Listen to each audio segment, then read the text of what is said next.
সংবিধানের ৭ অনুচ্ছেদের ৭-এর ক অংশে সংবিধান বাতিল, স্থগিতকরণ ইত্যাদি অপরাধ হিসেবে যে সকল বিষয় বর্ণিত রয়েছে সেগুলো আপনাদের সামনে তুলে ধরব।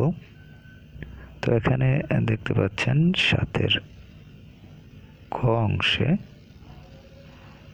সংবিধান বাতিল, স্থগিতকরণ ইত্যাদি অপরাধ।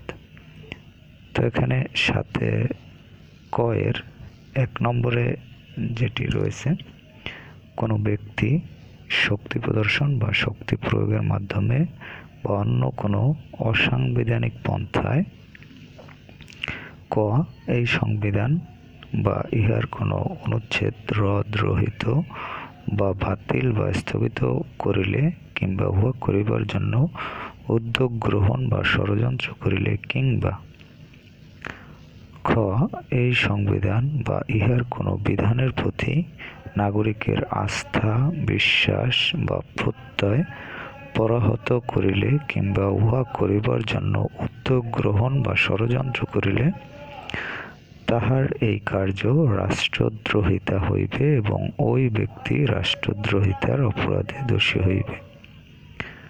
তারপর হচ্ছে ২, কোনো ব্যক্তি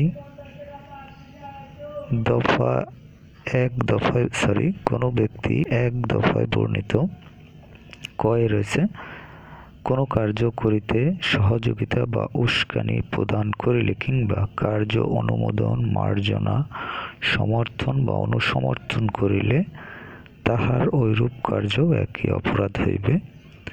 তারপর ৩, এই অনুচ্ছেদে বর্ণিত অপরাধে দোষী ব্যক্তি প্রচলিত আইনে অন্যান্য অপরাধের জন্য নির্ধারিত দণ্ডের মধ্যে সর্বোচ্চ দণ্ডে দণ্ডিত হইবে। তো এটি হচ্ছে ৭-এর কয়ে বর্ণিত যে বিষয় সেগুলো। তো যাই হোক, আপনারা বুঝতে পারলেন যে এই ক অংশে কি বিষয় সম্বন্ধে বলা হয়েছে।